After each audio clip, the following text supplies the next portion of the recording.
Alright, I'm back at it. Had a couple days where I had to take care of some things. Dealing with figuring out exactly how to clean these blocks, everything else without damaging them. Because I really don't want to have to replace them. And now it's come time where I get to flush out the radiators and at least see how much sediment is built up and everything.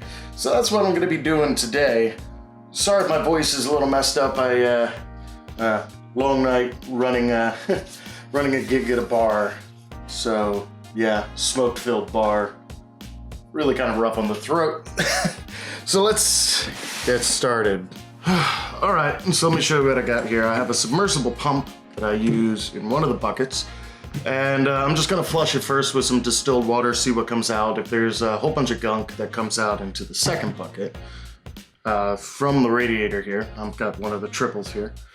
And if a whole bunch of sediment and gunk comes out, then I will send some white vinegar through as well, obviously mixed with distilled water, cut it down a little bit. You can see the difference here between the tubing. You can see the color difference here. I'm not exactly pleased with that, so it's most likely I'm gonna be ending up replacing the tubing completely. I've also got, which you can see right here, a filter.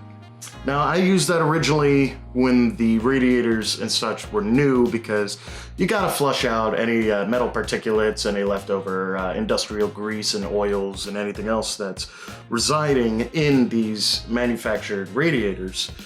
Otherwise, they end up in your loop. They can get into your water blocks, into your pump. It can cause all sorts of havoc. So you wanna flush them first. And I got that filter. It's just a normal, water filter, for a tap and that sort of thing.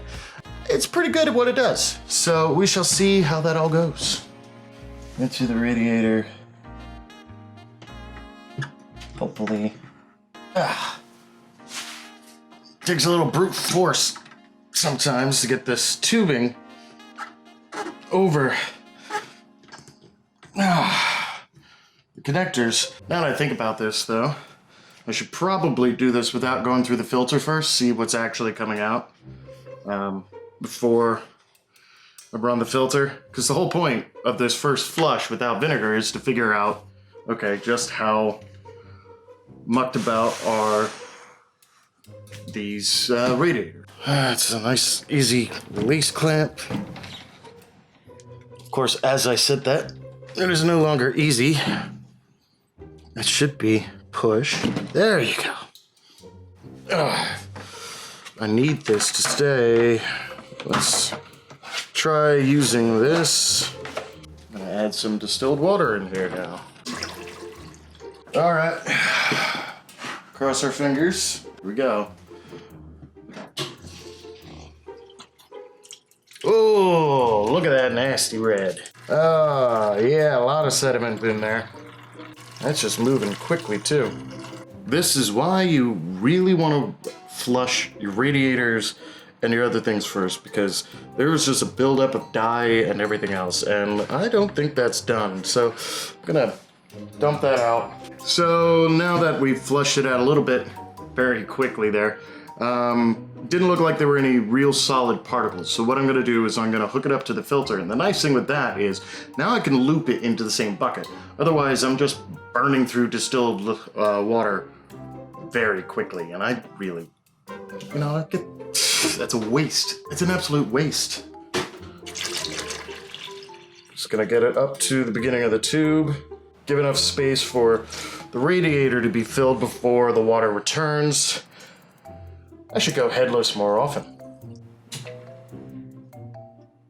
This is where the filter is really, you saw how fast that was coming out, or you might have heard at least how fast that was coming out before. Now that it's going through that filter, it's rather slow.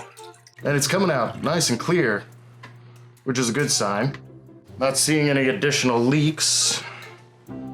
The fact that nothing seems to be coming out really is a very good sign. I may be able to get away with just a distilled water flush. Of course, that being said, that could be the kiss of death. Upon further reflection, I am gonna add a little bit of vinegar in here just to make sure that anything that might be caked on the side, because it's pumping so slowly. That's the problem. That filter is a big restriction. So the vinegar will just help soften up anything that really should get flushed out of there. Okay, moving on to the more tedious bit here, other than waiting for the pump that I'm sure you can hear flushing out the radiators. Radiator 1 of 3.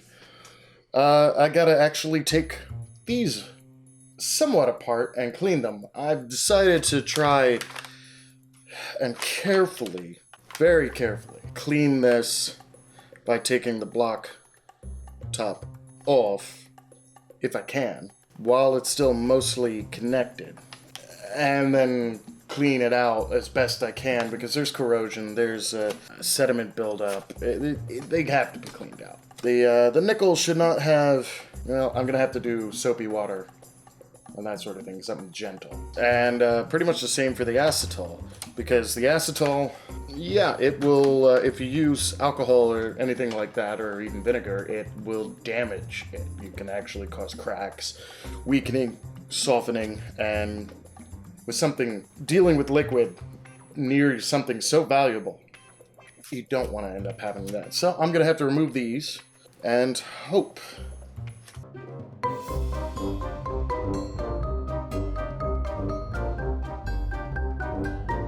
I'm honestly freaking out just a little bit having to, because these are not exactly cheap.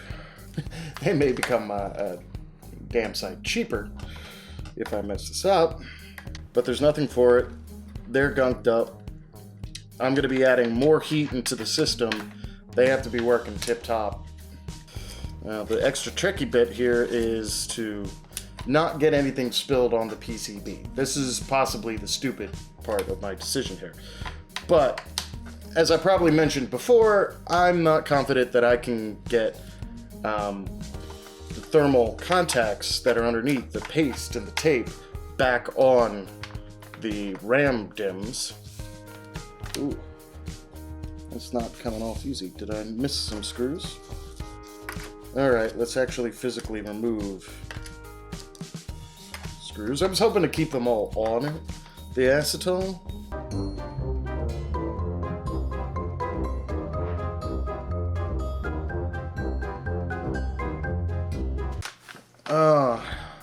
That's probably what was holding it on there. I'm betting.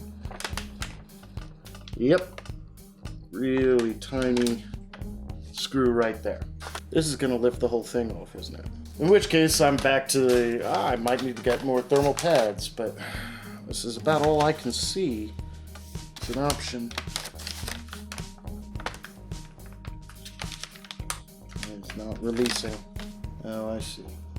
This just gets worse, worse, and worse.